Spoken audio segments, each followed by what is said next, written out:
And I come into my junior year, and I'm about to get exactly what I wanted. About to get this thing called NFL. And I'm 10 games away from this dream that I wanted my whole life, right? This thing that I've been working for my whole life. My whole life is dedicated to this one game. I'm up Saturday mornings, 4 o'clock, 5 o'clock in the morning, 2 miles to a fire station, 2 miles back home. I'm in the park, 9:30, 10 at night, doing everything in my life surrounded the game of football. I'm sitting at home at night. I'm throwing balls up to the ceiling, and I'm catching them different type of ways, trying to see if a receiver was to check me, if I wanted to catch an intercept. Like, everything revolved around this game, and I finally get in a position in my life to where now I'm 10 games away from it. I got the paperwork that states I'm about to be an NFL draft pick. NFL on top of the paper. Inky Johnson projected top 30 automatic multi-millionaire. Now all you have to do, the hard part's over. Just play the next 10 football games, Ink. You made it. And I go out in a silly game against Air Force, 2 minutes left, and I go to make a tackle that I can make with my eyes closed. And I hit this guy, and as soon as I hit him, I knew it was a problem, but I didn't think it would be this type of problem. Like, you know how when things happen, you're like, I didn't expect that, but I don't think it's going to be anything too crazy. And when I hit him, every breath in my body left. My body goes completely limp. I fall to the ground. I blacked out. My eyes open. I'm still not, too concerned because it's football. I told Pastor, I never thought about a career-ending injury. You have injuries within the game. When my eyes open, guys run over, Ink, let's rock, man, let's go, let's finish him off. And I'm like, I can't. They're like, what do you mean you can't? You're a starting corner. Get up. You can nurse your injury after the game, man. I'm like, no, I can't. They said, what do you mean you can't? I said, I can't move. It's a shock, neck to my toes. I can't feel anything. Shock leaves. It stays in my right arm and hand. I'm like, maybe I got a bad stinger. They put me on the spine board, wheeling me off the field. Doctor says to me as he's walking beside me, I don't know how you're still alive, son. You don't have any pulse. We get to the ambulance. My father's standing there. I'm like, Pops, I laid it on him, right? I put it on him, right? My dad's like, yeah, but I think you got the worst part of this one, Ink. Doctor said, we're going to take you over, run a couple tests, bring you back into the room. Everything will be cool. They run the test. They bring me back into the room. Mom comes in, kisses, prays. Son, you'll be fine. She's going to walk out. Doctors rush in. Head boy says, hey, man, got to rush him back to surgery. He's about to die. And I look at him and I want to ask him, like, man, you can't use another word? Like, use a synonym, brother. You gotta say die. Like, you sure died, man? And he could tell from how I'm looking at him that I'm questioning. And he says to me, you ruptured a subclavian artery in your chest. You're bleeding internally. If we don't perform this surgery tonight, I guarantee you, you won't be here in the morning. From 7 years old to 20 years old boiled down to one moment. The sacrifice, the dedication, the commitment came down to one moment. And the next morning I woke up from that surgery. The NFL on my scale of life was that big. SEC championship, that big. Cornerback, that big. I was embarrassed. I'm sitting there and people coming into my room like, Inky, man, I'm sorry about what happened to you. And I'm saying to myself, man, Ink, you really messed it up this time. Like, man, that's really the only thing you wanted, huh? Like, you just thought because you grew up in this so-called hood, 2-bedroom home, 14 people. Like, the only thing you really wanted was the NFL. That's it. I'm like, man, you limited God to that? Like, life holds no substance, no value? Like, efficient but not effective? I did things right, but I never did the right thing? And now the thing I placed my identity in, now it was gone. That's why I laugh at people when they say, man, if I could just get this, I'll be.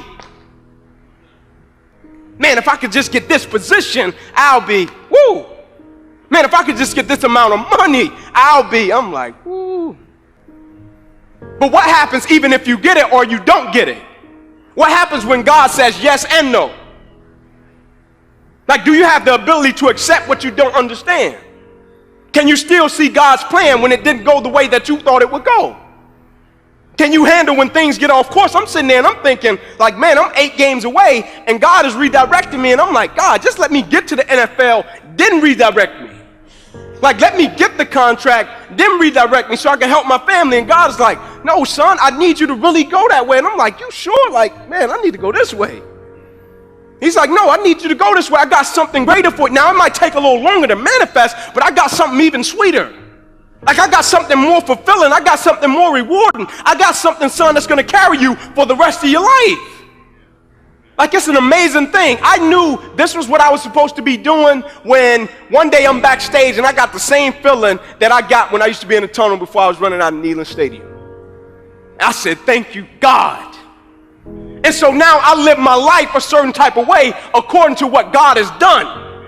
I live my life a certain type of way according to the power that I know the Lord possesses. I live my life a certain type. Like, when I go to the Lord in prayer, I go bold.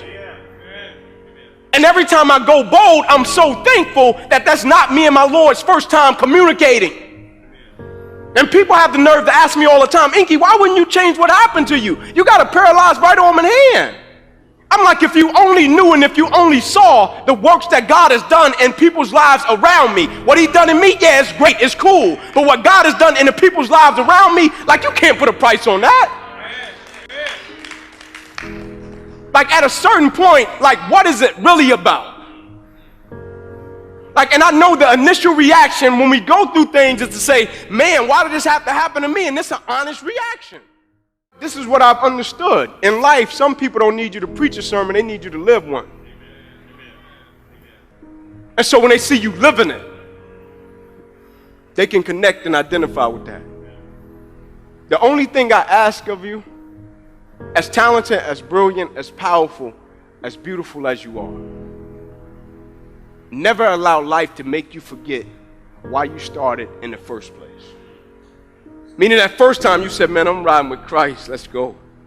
That first feeling you got, like that first interaction, that first connection you got, like when you first got it. It's like when people say at the beginning, everybody is excited, everybody is on fire, but at a certain point you hit something along the journey and it's going to test that level of commitment. At a certain point, you're going to hit something, it's going to test that level of faith. And my definition of commitment was always staying true to what I said I would do long after the mood that I've set it in has left. Like, am I going to stay true to my beliefs and my core and my essence of who I am as an individual, even if I get a paralyzed right arm and hand? Am I going to stay true to it? Even if my little career that I thought I was going to have disappears, am I going to stay true to it? Even if one day I'm in a football game, the thing I love to do, the thing I have been practicing my whole life, and in one moment it gets wiped out, am I going to stay true to it? Because depending upon if I'm going to stay true to it, a lot of other people's belief in their Christian journey is predicated upon that and my belief in my Christian journey. In other words, I've seen a lot of other people say, Inky, I want to give my life to Christ, not because of something that happened with me, but because of something I've seen happen to you. And so when ESPN comes to me and say, Ink, you wouldn't be in the NFL right now? I'm like, if you only knew. If you only knew my father got saved because of my injury. If you only knew. My 3 boys that went first round to the NFL, all of them got saved. If you only knew. If you only knew my mother, the level of her faith, like, if you only knew. Like, I just seen God do some things through the injury, and I'm like, man, every day I wake up, I just try to stay out of his way. I'm gonna leave you with this. We already know what to do when God says yes. We already know what to do when we get blessed. We already know what to do when our prayers get answered. But the question that I have for you, and it's rhetorical, what will you do when God says no?